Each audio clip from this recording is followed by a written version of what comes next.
Olá, conversa de peso de hoje vai falar de um assunto que eu adoro, como é bom. Melhor do que falar de comida, só comer mesmo, viu? Meu convidado de hoje, natural de Curitiba, filho do seu Vinfredo e dona Eugênia, é mestre e doutor em comunicação social, especialista em marketing e relações públicas. O marido da Ariane é fundador e gestor da Becker House Tortaria Artesanal. A proposta deu tão certo que do delivery o pai do Rodolfo expandiu o empreendimento e hoje conta com uma cafeteria no centro de São Leopoldo. Hoje teremos uma conversa de peso com Gustavo Eugênio Rassi Becker. Gustavo Becker, muito bem-vindo para essa conversa de peso. Muito obrigado e muito obrigado pelo convite e a oportunidade de estar contigo aqui, Rodrigo. Virei fã de ti, do teu produto, tu sabe disso, a gente conversa, temos encontrado bastante nos últimos, pelo menos 3, 4 meses aí. E a minha inquietude de saber como acontece isso, né? Que é uma delícia. E como se constitui uma tortaria artesanal em São Leopoldo, para o Vale dos Sinos, né? Tu recebe clientes de toda a região, de Porto Alegre, enfim. Mas como chega a pensar, não, teremos um espaço assim, um espaço maravilhoso, lindo, né? Dolph Color, né? Aqui, Merchan 0800, né? Vamos combinar que todas as conversas de peso, não tem nenhum investimento de nenhum convidado nosso, muito pelo contrário, não tem nenhuma relação comercial entre nós, então eu me sinto completamente isentão para falar de tudo isso. Do lado da Sicredi, um núcleo maravilhoso que está se formando ali na Lindolfo, está lindo aquele espaço ali. Um pequeno polo gastronômico ali. Delicioso, um pequeno polo gastronômico, delicioso aquele espaço. E tu tem um espaço completamente diferenciado por tudo que tu promete e entrega, né? A gente entra, na verdade, sem tanta expectativa e sair de lá maravilhado com tudo que eu conheci nas oportunidades que eu tive de estar contigo lá. Tortas artesanais maravilhosas, diversas. E eu, na última vez que estive lá, o que foi, Gustavo? Foi a abertura da nossa exposição. Da exposição. Alusiva à imigração alemã, né, no mês de julho. Que estreia também esse novo espaço na cidade, né, uma nova proposta tua também. Desde o início estava previsto isso e agora, no mês da imigração alemã, tu fizeste isso. Um refresco de maçã. Uma Apfelschorle, isso mesmo. Apfelschorle para quem é habitué do... Sim, sim. Um refresco de maçã, isso mesmo. Isso mesmo. Um refrigerante. Um suco de maçã com água gaseificada, né? Enfim. Delicioso, natural. Que é muito típico, né, da Alemanha, especialmente do sul da Alemanha, ali na Baviera, né, se bebe bastante Apfelschorle. E eu nunca tinha visto isso em lugar nenhum aqui no Rio Grande do Sul. Imagino que tenha, claro, no interior, enfim, em Porto Alegre. Mas não vi, não conhecia. Sim. Mais foi ainda. Enfim, não imaginando que só a gente tenha, né, uma Apfelschorle para servir no nosso ambiente, mas a gente pensou em servir alguma coisa que não é tão comum assim, né? E que tem um viés, assim, de pensar em lugar diferente, em viagem, enfim, né, de coisas que talvez a pessoa conheceu em algum lugar que foi e tal. Então a Apfelschorle vem nessa linha. Mas né? não precisa ter memória efetiva nenhuma para tomar e para se deliciar, não precisa. Tá? Fiquem confortáveis em experimentar. Não precisa, muito ao contrário, né? Pode ser um impulso para buscar alguma experiência nova, inclusive, né? Eu acho que isso é o que mais tu entrega, sem perspectiva nenhuma. Eu cheguei totalmente sem perspectiva. Promete pouco, entrega muito mais do que promete. Ô, Gustavo, mas vamos falar antes disso, antes de chegar nessa etapa, que é o ápice, Sim. que é o momento que a gente está vivendo agora. A tua trajetória é fantástica, precisaria de algumas horas para recuperar tudo isso aqui. Mas quero falar desse cara que nasceu lá em Curitiba e que veio parar aqui em São Leopoldo para estudar, né? Isso. Uma família tradicional germânica? Não necessariamente. Eu diria que era uma família que é um blend, sabe? Ali tem um combo de Português, origens, né? francês, alemão. Português, francês, alemão, norte-americano, né? Então, assim, tem um pouco dessas nacionalidades todas ali. Meu avô paterno era norte-americano, apesar de ser o Becker da história, né? Mas ele era neto de alemães, mas ele já nasceu nos Estados Unidos, enfim, né? Aí veio para o Brasil, casou com uma pessoa aqui de Montenegro, né? Então, assim, aí de origem alemã, né? E pelo lado da minha mãe, o meu avô era filho de uma descendente de franceses, né? O pai dela era francês e casou com uma pessoa de origem alemã aqui. Então, assim, tem alemão, português, francês, norte-americano, enfim. O teu avô Becker veio para cá numa missão. O meu avô Becker, ele era pastor da Igreja Luterana, né? E ele veio para cá como missionário em 1914. Então, ele se formou nos Estados Unidos, em St. Louis, e veio para cá como a primeira comunidade dele, né? Para iniciar o trabalho como pastor. E isso foi em 1914. Tu tem lá na Becker House um cartão postal da época. Tenho. Eu tenho o cartão postal que ele enviou para a irmã dele nos Estados Unidos, quando ele chegou no Rio de Janeiro, né? Então, para avisar que o deslocamento tinha dado certo, né? Que aquela aventura para chegar aqui no Brasil tinha funcionado. E daí ele até diz assim, ó, chegamos bem, está tudo em ordem e nos próximos dias seguimos para o nosso destino, que então era aqui, né? O interior do Rio Grande do Sul. Mas não mandou esse postal em português, com certeza. Não, ele mandou em alemão, né? Então, quer dizer, assim, não era nem inglês nem português. Não, eles eram americanos, nascidos nos Estados Unidos, mas com uma cultura, uma coisa muito forte, né, alemã, e ele envia esse postal escrito em alemão.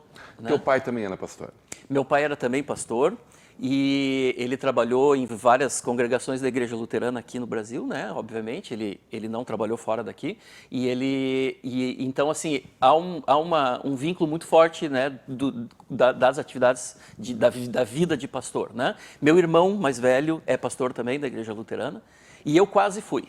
Eu quase me tornei pastor. Veio pra cá, eu vim para cá com caminhada. essa finalidade, né? Eu vim aqui para o Sul estudar no Instituto Concórdia, né? Que hoje é o Colégio Luterano Concórdia, aqui em São Leopoldo, e vim fazer já o ensino médio. Com que idade? Eu tinha 15 anos. Eu recém fiz 15 anos e vim para cá. Então eu morava no internato, né? Morava aqui em São Leopoldo e estudava, fazia o segundo grau. Né, na época, já prevendo a formação pastoral e já um segundo grau mais consistente, com aulas em turno paralelo e tudo mais, com aquela formação humanística para depois começar o curso de teologia.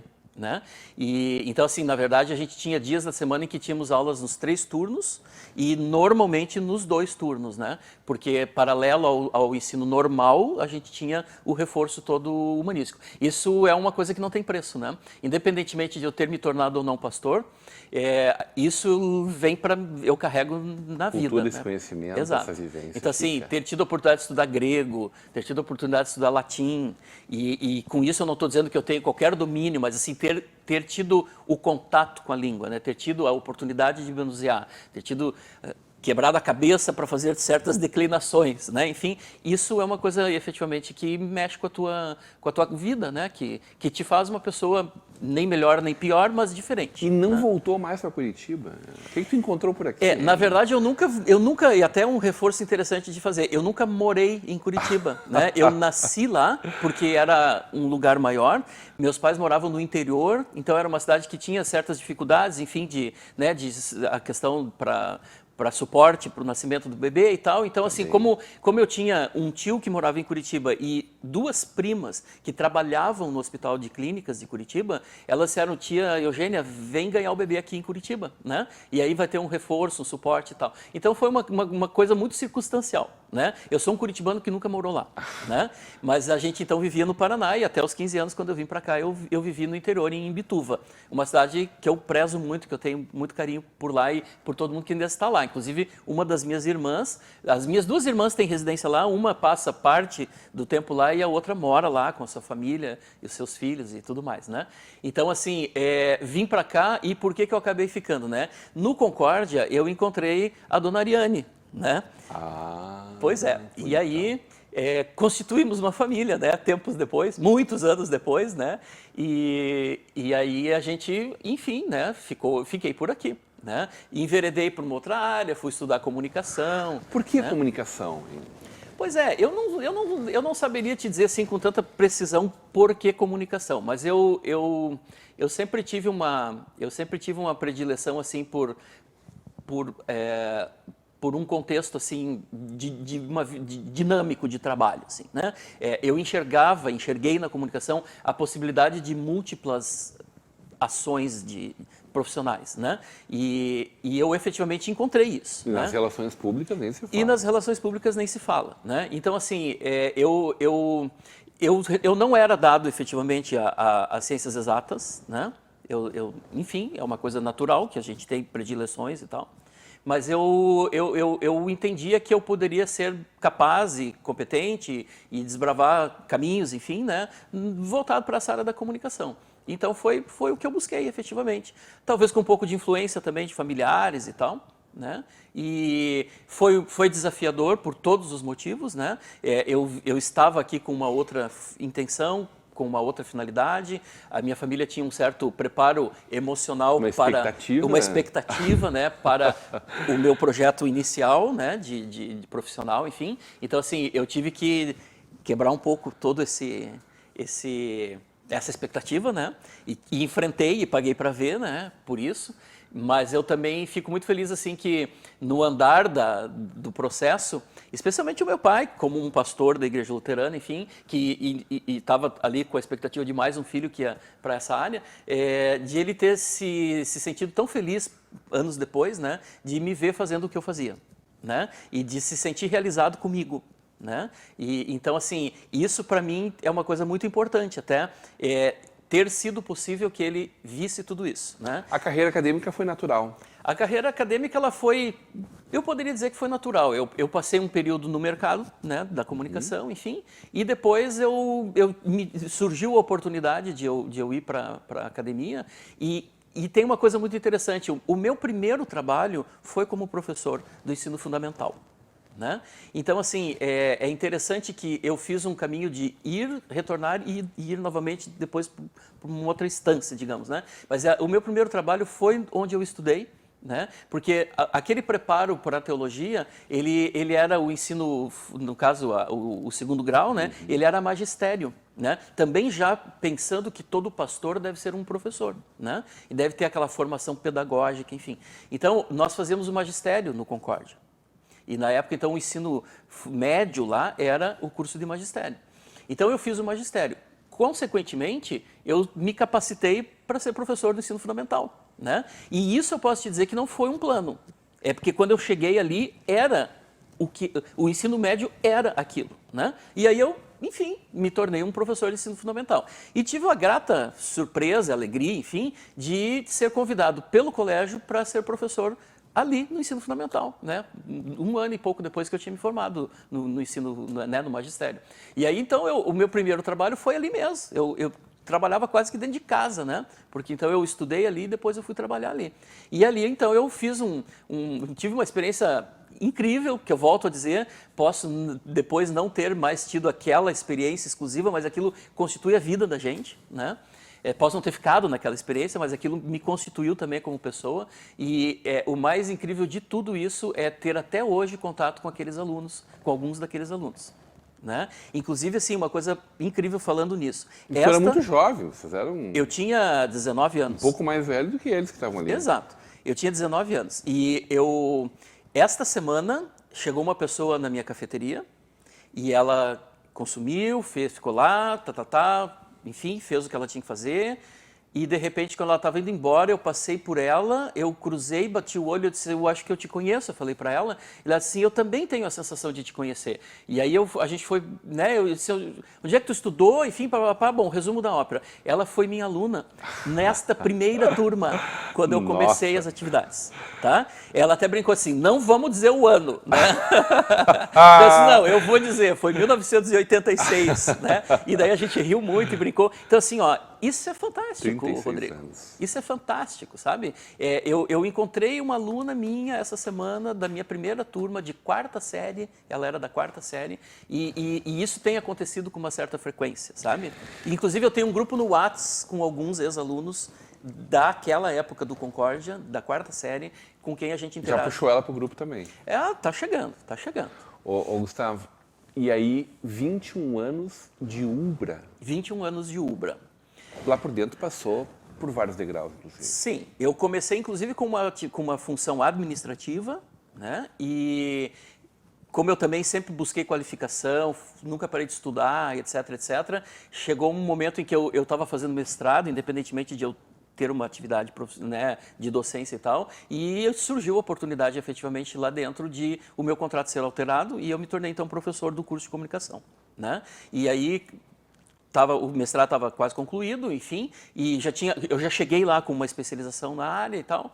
Então, assim, como eu vinha do mercado e já no mercado eu entendia que eu tinha que sempre buscar a qualificação, eu já cheguei lá com alguns pré-requisitos que naturalmente valeriam para a docência também, né? E aí me tornei professor do curso de comunicação. Anos depois eu fui seguindo, enfim, me tornei coordenador do curso de Relações Públicas e as atividades foram seguindo. Então, o vínculo com a sala de aula foi constante durante todo esse período e fui assumindo outras funções de gestão no andar dos anos, né? E que me trouxeram muita experiência e muita satisfação, né? Participou do boom da Ubra Brasil inteiro, né? A gente tinha uma interação em algumas funções que eu desempenhei, eu tinha efetivamente contato com todas as unidades, né? Eu tive Norte, Centro-Oeste, sim, todas as unidades aqui do Sul, enfim. Então, assim, foi uma experiência muito rica, né? E participou de organismos internacionais que discutem, estudam comunicação. O meu vínculo com o fato de eu me manter sempre estudando, né? E obviamente a docência leva a isso, né? Porque tu tem que te qualificar e tem que te atualizar, enfim. Eu sempre busquei participar dos congressos da nossa área, encaminhar trabalhos, enfim, discutir, estar sempre envolvido com essas questões ligadas à academia, né? Então, o que aconteceu? Junto com colegas, e especialmente uma colega minha, que também tem um viés muito forte nessa questão das relações internacionais na área da comunicação e tal, nós acabamos sendo convidados para participar de uma pesquisa que avaliou em 23 países questões ligadas à liderança na comunicação organizacional, das relações públicas e tal. E isso nos levou à produção a execução da pesquisa aqui no Brasil, que foi um negócio muito bacana, que ela era uma pesquisa quantitativa e ela tinha um outro viés qualitativo. Então, na verdade, foram duas pesquisas que a gente desenvolveu aqui, em equipe, obviamente. E esse material resultou em várias publicações, enfim, tanto nossas aqui no Brasil, em congressos que a gente levou, quanto em publicação de livro mesmo, e capítulos e autoria. Exato, autoria, coautoria e tudo mais.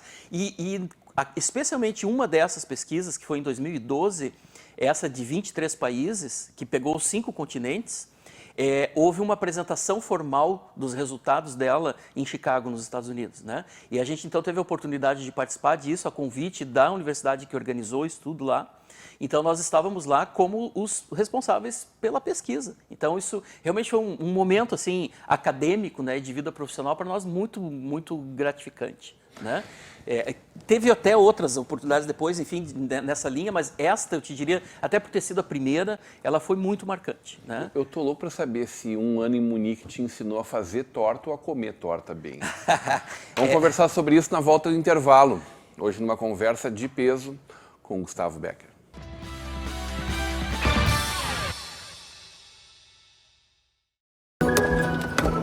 Quando o assunto é investimento, quem não se sente meio perdido?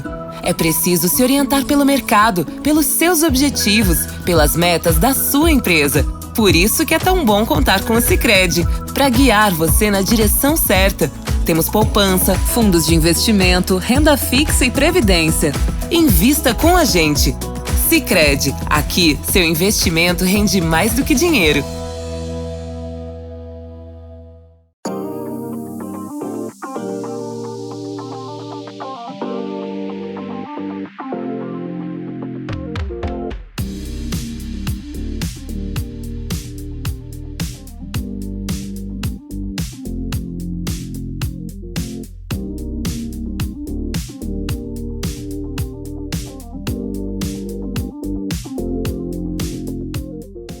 Minha mente é inquieta. Meu corpo acompanha cada pensamento. Pulo, danço, corro, sempre em movimento. Em busca do novo, percorro lugares inimagináveis. Ultrapasso as barreiras do tempo. Observo, aprendo e me transformo. Neste giro infinito, acompanho tendências e mudanças, abraço o passado vivo o presente e revela um futuro de ressignificados em que tudo pode ser novo de novo.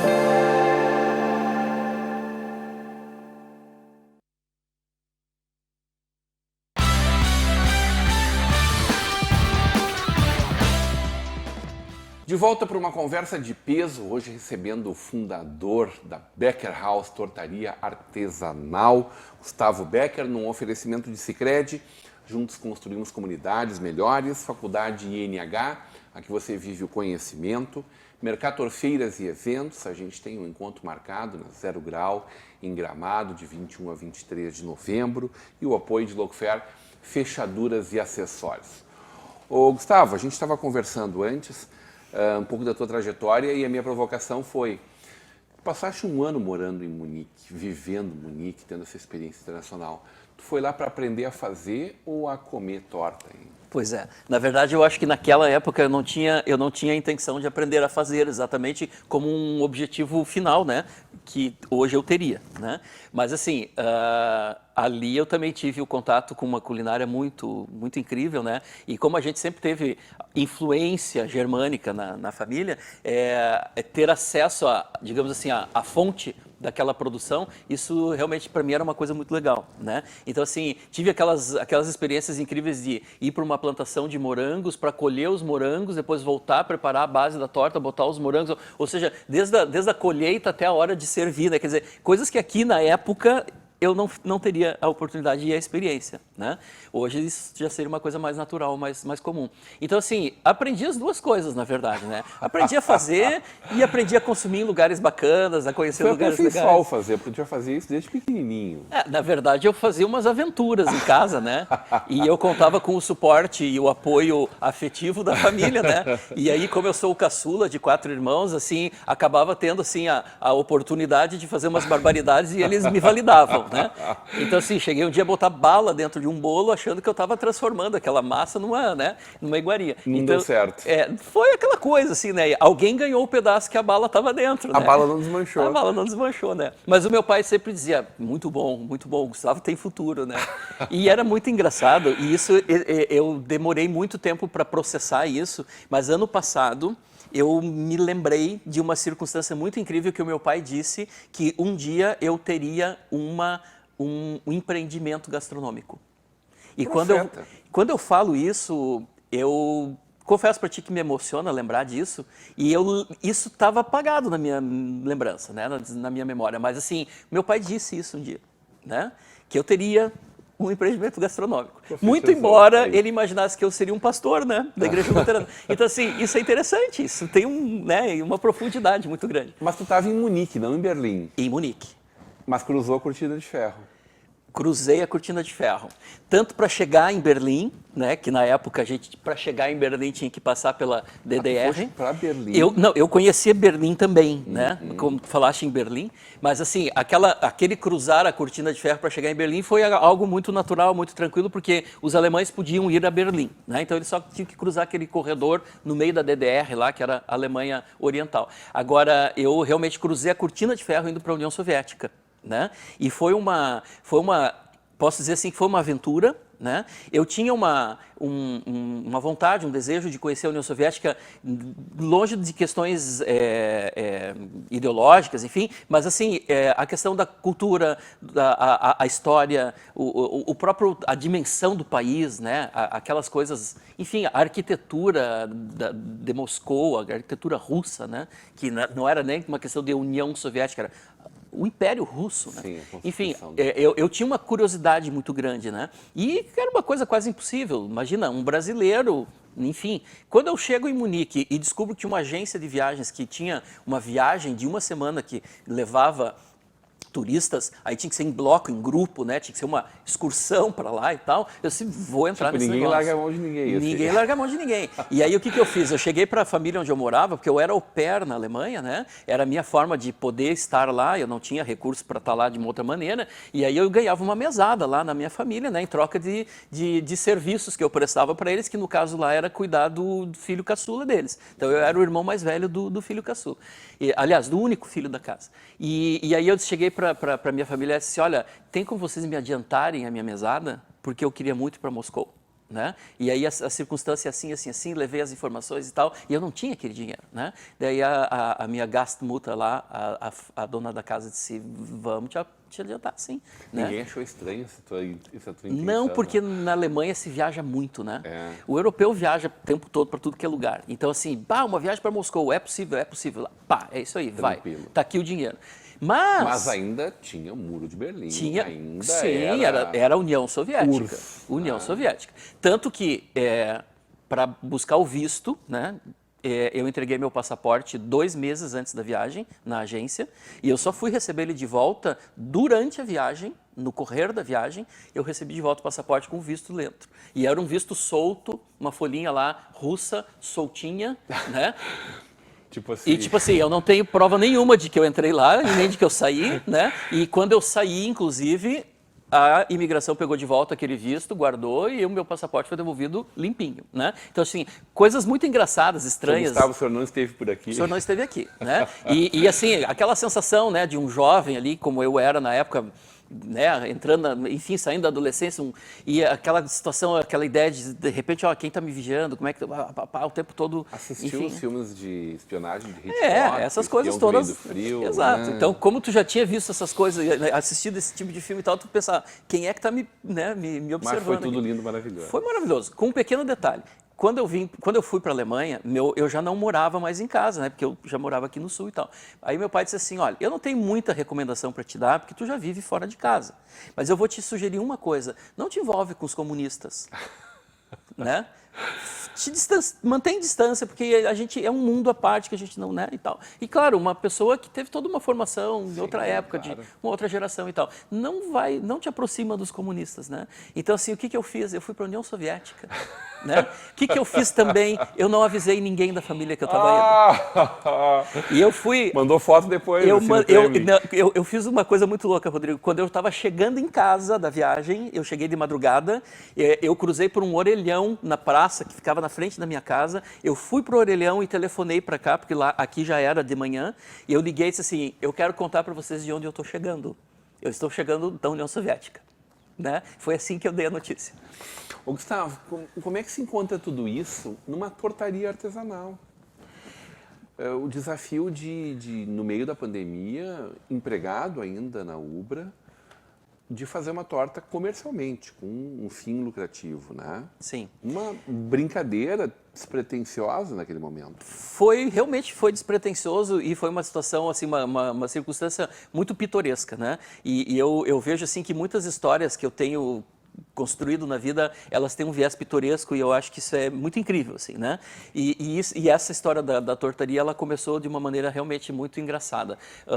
Trabalhando muito online, né? Remoto, tanto eu quanto a minha esposa, cada um nos seus trabalhos, trabalhando muito dia e noite naquela época. E aí, em julho de 2020, meu filho também um pouco, né, desmotivado, porque a faculdade tinha se tornado online, ele não era isso que ele pretendia, né? Os amigos todos distantes, todo mundo só se falando por alguma rede social, enfim. E aí, possivelmente, algum dos amigos manifestou saudade das tortas que a gente sempre tinha em casa quando alguém deles ia lá e tal, aquelas tortinhas que a gente fazia para o consumo da família, né, e dos amigos. E aí ele disse assim, olha, não seja por isso, se alguém de vocês tiver interesse, faz encomenda que a gente fornece, né?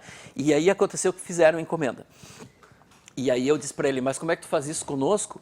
Se a gente está trabalhando pra caramba. Daí disse, na hora que tu der uma pausa lá do teu trabalho, tu vai descansar fazendo uma massa de torta, né? Já que é um prazer para ti fazer isso. E sempre foi realmente, né? Isso sempre para mim foi uma coisa muito prazerosa. E aí a gente brincou e tal, papapá. No início eu fiquei preocupado, mas a gente então encarou essa história. Só que o que aconteceu foi que a gurizada toda encomendou torta, né? E naquele mês de julho, as 2 primeiras tortas eu entreguei no dia 4 de julho, né? O Independence Day norte-americano. E as coisas seguiram e naquele mês de julho eu fiz 25 tortas, né? Fazia de madrugada, fazia nos horários mais inimagináveis. Brincadeira séria que eu tinha que cumprir porque foi aberta a possibilidade de encomendas, né? Então eu tinha que dar conta do recado. Eu realmente, naquilo que eu faço, eu me jogo, né? Eu não entro nessa... Enfim, eu mergulho realmente. Então eu disse, ó, é isso aí agora, então vamos fazer essas tortas. E aí, mês a mês crescendo. Mês a mês crescendo, só que vamos ficar ainda no mês de julho. O que ocorre no mês de julho? Ocorre que eu fui dispensado da universidade, né?